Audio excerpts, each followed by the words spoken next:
Bonjour à tous, bienvenue sur Mosaïque, heureux de vous retrouver pour ce 30 minutes.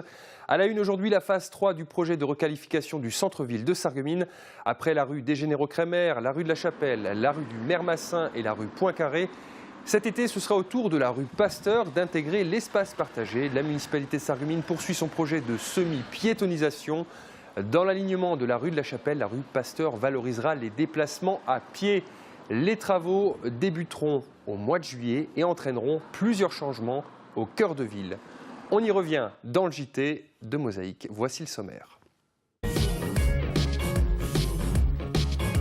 Avec l'agglo, plus belle la vie.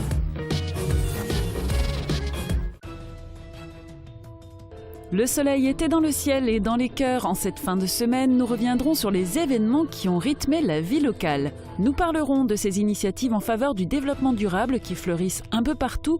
Nous prendrons pour exemple le salon du développement durable de Petite-Rosselle.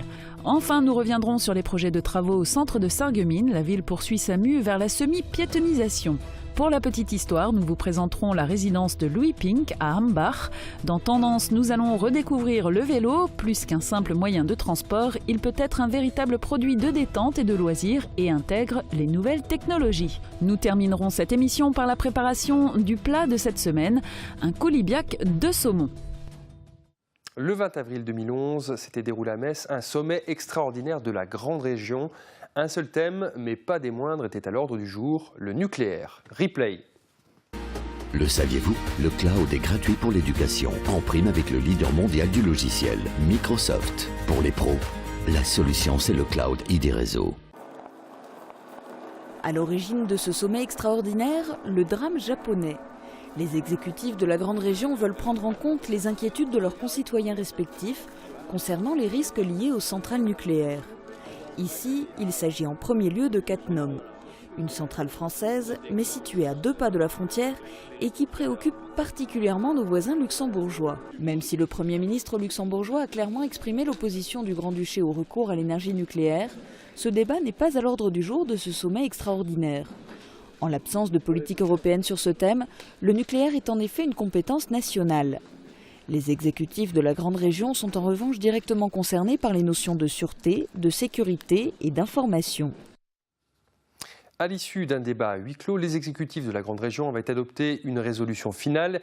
Ils avaient notamment convenu de renforcer la coopération dans l'établissement de plans de gestion opérationnelle des situations accidentelles et d'adopter un programme régulier d'exercices communs, de procéder à des échanges réguliers et coordonnés des informations relatives à la qualité de l'air ou encore de promouvoir des actions coordonnées visant à réduire la consommation énergétique.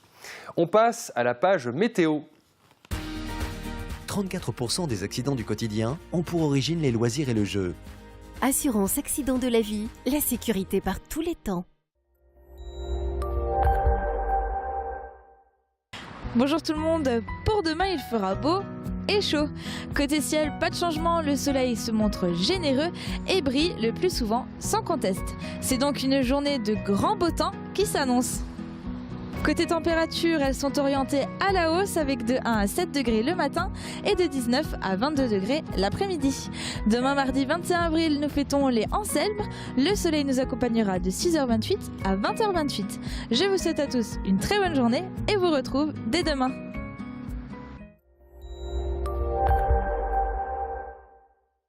Je parraine un ami et tout le monde y gagne. Mon filleul, ma banque et moi. Au Crédit Mutuel, un client satisfait rayonne. À lire dans les pages régionales du Républicain Lorrain, le lundi, investigation au cœur de la direction des opérations douanières de Metz qui lutte contre les réseaux organisés. À Forbach, la consigne était de se dépenser et de bien manger pour rester en bonne santé. Le journal revient sur une animation de l'ACAF pour lutter notamment contre le surpoids et l'obésité. À Sarreguemines, 140 cavaliers montent sur leurs grands chevaux. Hier, c'était le rendez-vous de l'année au Sarreguemines Jump. Le club hippique organisait un concours de saut d'obstacles. Obstacles à prévoir également cet été au centre-ville de Sarreguemines. On en parle tout de suite dans le JT.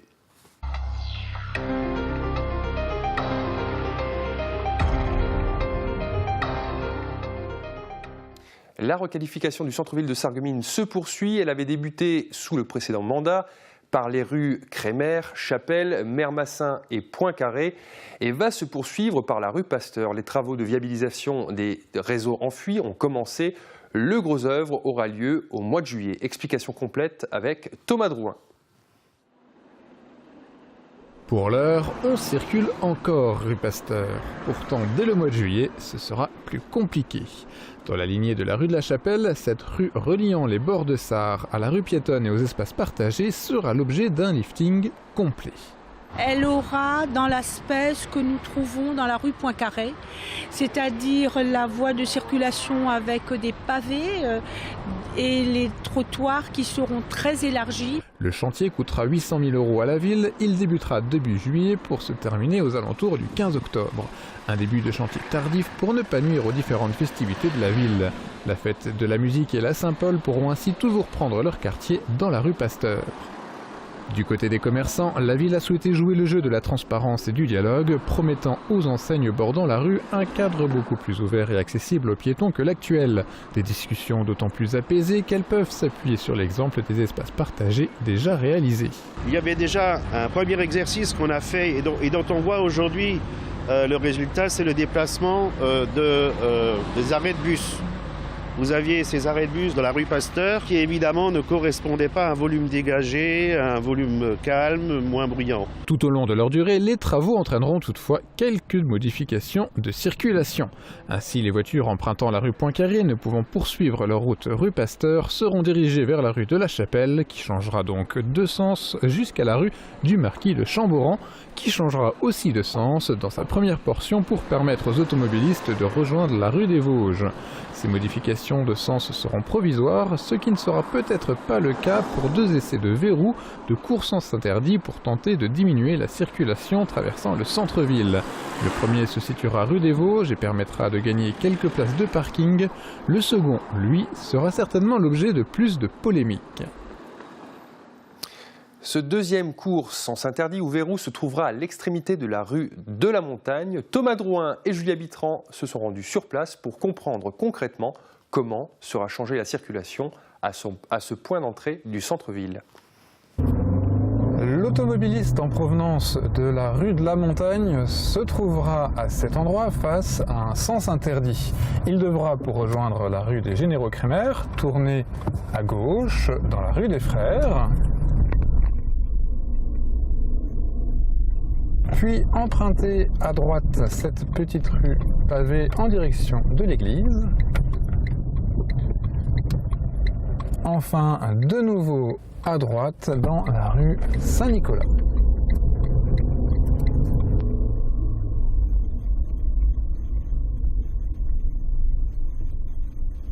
Un parcours sans doute efficace pour diminuer la circulation dans les zones d'espace partagé. Mais ne risque-t-il pas de décourager les automobilistes souhaitant simplement se rendre au centre-ville? La question reste posée. Affaire à suivre d'ici quelques semaines. Ils ont fait le plein de vitamine D. Ce week-end, le Soleil a accompagné salariés et bénévoles qui ont travaillé pour la réussite des multiples manifestations qui se sont déroulées à Sarreguemines, Roulin, Sarralbe, Woustvillers, Étain ou Grosse-Biederstroff. Guillaume Dumonteil a rencontré des personnes souriantes. Il co-signe ce reportage avec Julia Bitran et Thomas Drouin. Plus qu'un départ, une promotion. Le lieutenant Yvan Baron était jusqu'à présent l'adjoint du directeur du centre de détention de Sarreguemines. Arrivé en 2012 en provenance du centre de détention de Toul, cet homme du Sud, à l'accent chantant de Perpignan, rejoindra le 11 mai la maison d'arrêt de Chaumont pour occuper le poste de directeur. Un poste qui ne sera pas une totale découverte pour lui qui assurait déjà l'intérim d'Alain Chambard, directeur du centre sarregueminois. Un directeur d'ailleurs lui aussi sur le départ en direction de Valenciennes. Qui dit départ dit donc arrivée. Yvan Baron sera remplacé par Michael Boaba, actuellement en poste à Maubeuge. Le poste de directeur du centre de détention de Sarreguemines reviendra quant à lui à Philippe Michalizin, venant de la prison toute proche d'Hörmingen. La cérémonie s'est déroulée vendredi à la gendarmerie de Sarreguemines.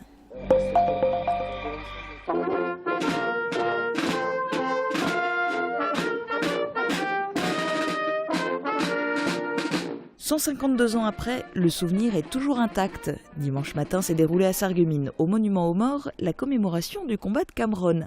La résistance héroïque des 62 légionnaires du capitaine d'Anjou, opposés à 2000 soldats mexicains, a été rappelée. Comme chaque année, des Belges venus de Bastogne participaient également à la cérémonie.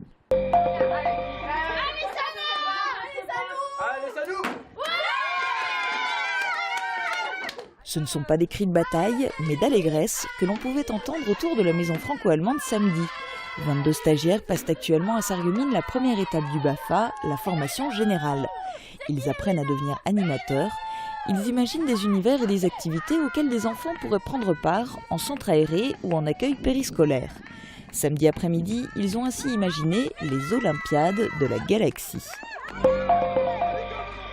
Ici aussi, il y avait du sport, au centre équestre Sarreguemines Jump. Comme chaque année, le club organisait un concours officiel. Il y avait 200 cavaliers qui évoluaient soit sur des poneys, soit sur des doubles poneys, voire sur des chevaux. Tous avaient à cœur de réussir un parcours sans faute, afin pourquoi pas de valider un billet pour participer aux championnats de France, qui se dérouleront à La Motte-Beuvron. Ce dimanche, le public a pu encourager de nombreux cavaliers sarregueminois.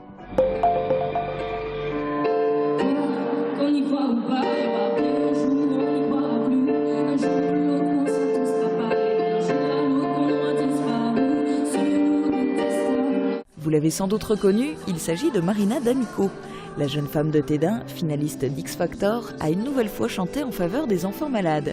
Elle se produisait à l'occasion de la journée de solidarité organisée par l'ACS de Roulin en faveur de l'association Rêve qui a pour but de réaliser les rêves d'enfants dont le pronostic vital est réservé ou a été engagé.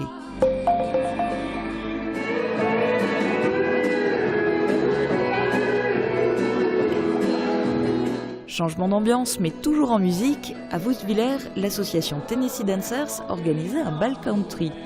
L'occasion pour les amateurs de laisser libre cours à leur passion en évoluant sur différents rythmes tels que le slow, la valse, le rock, la line dance ou le cha-cha. Il s'agissait d'une des plus importantes manifestations de la saison pour le club Tennessee Dancers. Après les États-Unis, place à la Turquie. La récente association Mosaïque organisait sa première kermesse. Une journée de partage à laquelle étaient conviées des personnes de toutes les nationalités désirant partager, échanger et découvrir notamment les succulents plats préparés par des membres de cette association franco-turque. Mosaïque a été fondée à Saralbe il y a moins de 2 ans.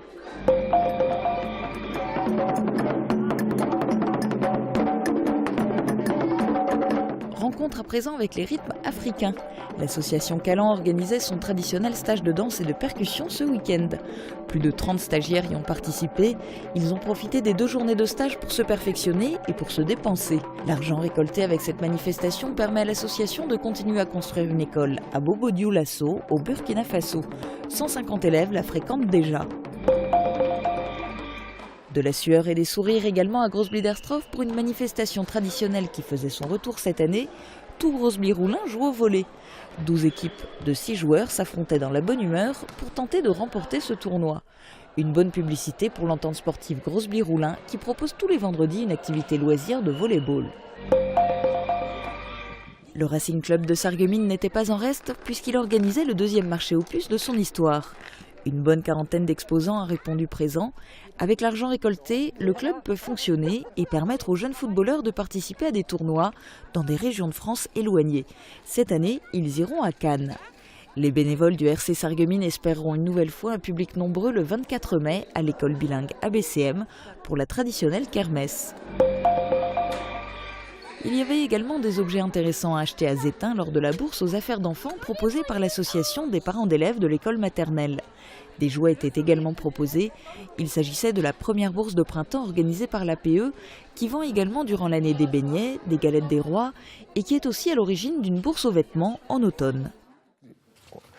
Recycler des vêtements, c'est déjà s'inscrire dans le développement durable, sujet dont on parle beaucoup sans toujours savoir de quoi il s'agit. À Petite-Roussel, la municipalité initie depuis quelques années un salon annuel pour informer la population. Reportage de Christophe Ladenberger. Sensibiliser le public à l'éco-citoyenneté, communiquer les enjeux majeurs pour la société, l'environnement, les énergies renouvelables ou encore les bienfaits de la consommation bio. Voilà en quoi consiste en quelques mots le Salon du développement durable de Petite-Rosselle. Un salon né il y a 5 ans de la volonté des associations et des responsables locaux de communiquer sur ce thème. On s'est posé la question de savoir, tout le monde parlait du développement durable, on voyait des gros titres dans la presse, un peu partout, dans les médias. Et quand on se posait la question, quand on allait voir les individus sur le terrain, les gens, on leur demandait, et vous, le développement durable, c'est quoi? Eh bien, en développement durable, les gens, effectivement, ils avaient du mal à répondre. Donc on s'est dit qu'on avait énormément d'informations à faire, de formations à faire, informer les gens, leur apprendre ce que c'était, surtout, enlever des tabous, comme dire que par exemple le développement durable nécessitement ça coûte plus cher que le reste, le bio, ce qui est faux.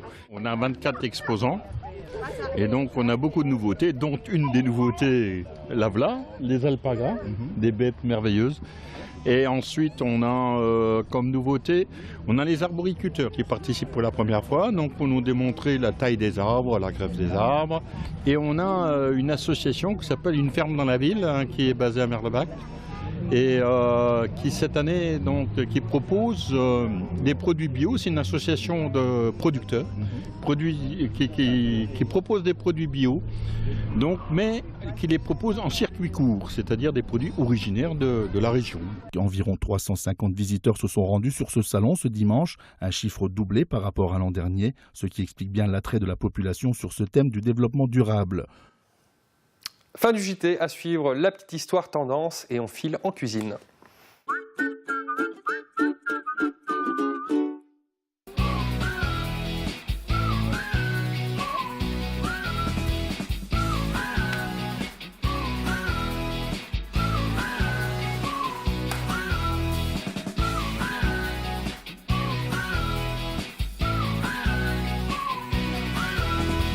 Moa, Cheap Coiffure, Aesthetic Center, la beauté à prix doux à Sarreguemines. Du 13 mars au 17 avril, la ville de Sarreguemines vous propose la 17e édition du festival Mireille de Plate, festival de langue francique et des langues de France. Au programme de cette édition exceptionnelle, une magnifique exposition sur les métiers exercés par les exilés lorrains aux États-Unis à la fin du 19e siècle. Du théâtre, de l'humour, des conférences, de la chanson, sans oublier le traditionnel bal folk le 11 avril. Tout un programme à découvrir sur www.sarreguemines.fr.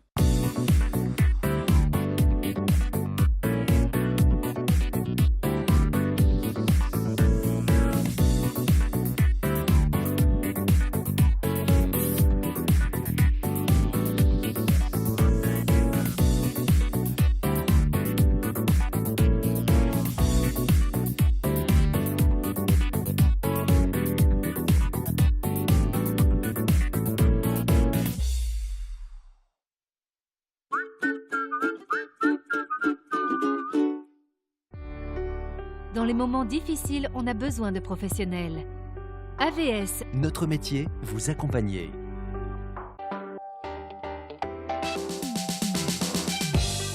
Demain, dans Tendance, nous découvrirons le Gorna, un centre de soins pour la faune sauvage de la région. Ils sont une poignée de soigneurs à travailler dans cette structure au cœur de la forêt de Neuwiller-les-Savernes. Il nous a ramené un jeune lièvre qu'il a trouvé ce matin. Et puis nous passerons au dessert de la semaine avec une délicieuse brioche qui a déjà fait le tour des réseaux sociaux.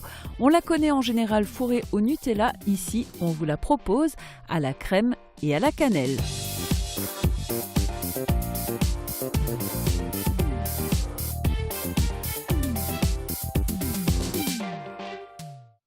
C'est l'un des bâtiments les plus anciens de la commune de Hambach. Le presbytère, situé à côté de l'église, n'a pas toujours été la résidence des curés de la paroisse.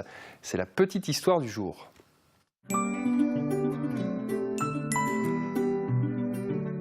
FBS, du bon temps par tous les temps.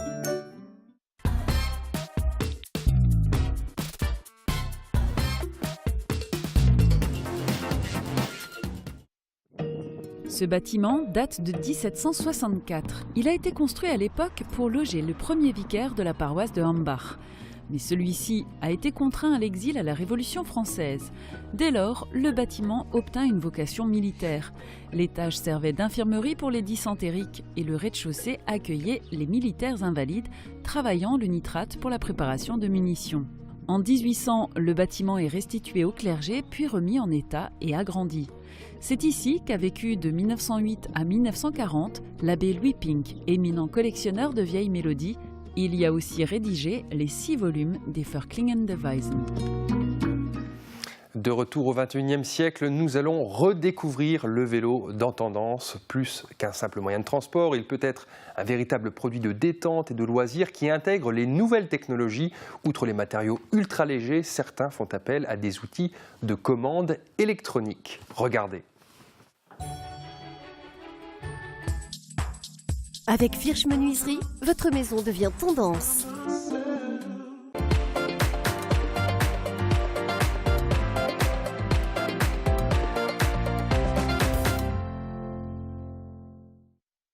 Bonjour, bienvenue aux Deux Roues à Sarralbe. On va vous parler de la passion de notre vélo.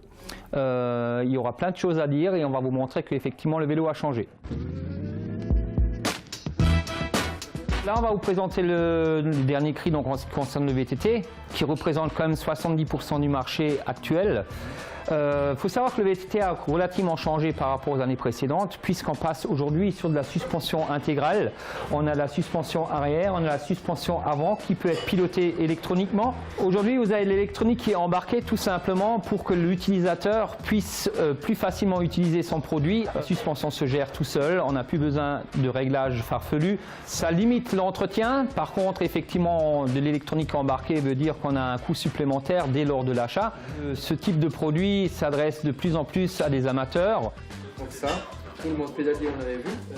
Après, on avait dit purge des freins. Le contre-coup du problème électronique, c'est qu'effectivement, si le client est ennuyé, il faudrait déjà avoir la présence d'un ordinateur, d'une interface. En compétition, si on a une panne, un câble, un filin métallique qui est très vite changé, on peut très vite repartir.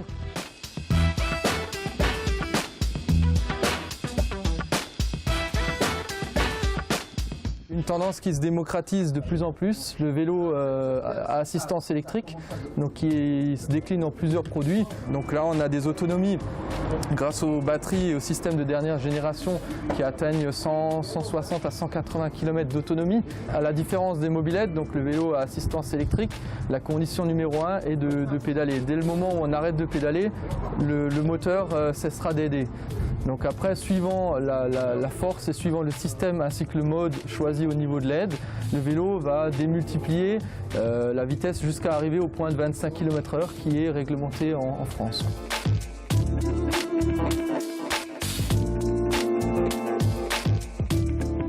On ne peut pas parler de vélo si on ne parle pas de vélo de course, tout simplement, puisque c'est des choses que l'on voit à la télévision le dimanche après-midi. Là, on arrive sur un des produits qui est quand même un des plus hauts de gamme actuellement sur le marché. Sur ce produit-là, on a un changement de vitesse donc électronique. On retrouve un vélo avec un dérailleur avant motorisé, une batterie qui est cachée dans la tige de selle. On a toujours nos changements de vitesse mais qui sont uniquement des petits boutons électriques. Aujourd'hui, le vélo se rapproche de plus en plus de l'automobile. Ça veut dire qu'on peut avoir quelque chose de très simple, fonctionnel, à un rapport qualité-prix très intéressant. Et pour effectivement les amoureux de la bicyclette et les passionnés, nous avons des produits très haut de gamme avec électronique embarquée, avec effectivement de l'entretien qui va avec, mais des produits très high-tech. A bientôt sur votre deux roues et pour les fainéants comme moi, en vélo électrique.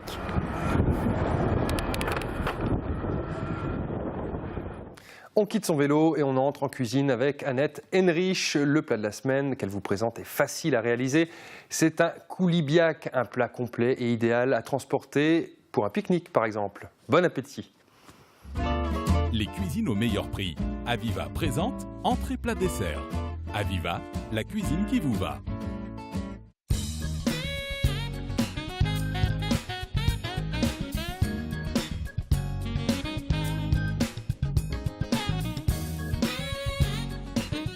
Bonjour, aujourd'hui je vous présente une recette russe à la mode du bicholon et c'est un coulibiac de saumon.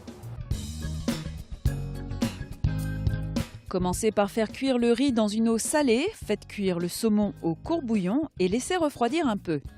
Mélangez les épinards et la crème, ajoutez le riz, le saumon écrasé à la fourchette et la nette. Salez légèrement et réservez.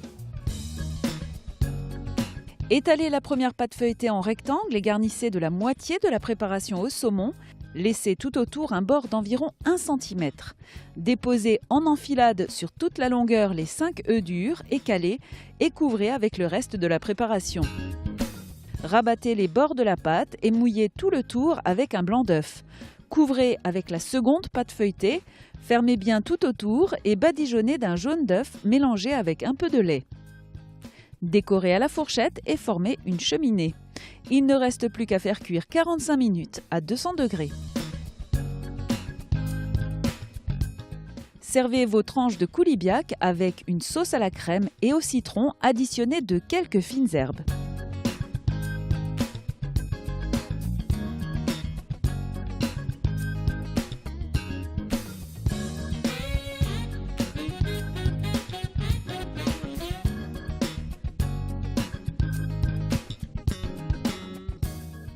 Comme c'est un plat unique, on n'a pas besoin d'accompagnement. Une petite salade fera l'affaire. Bon appétit!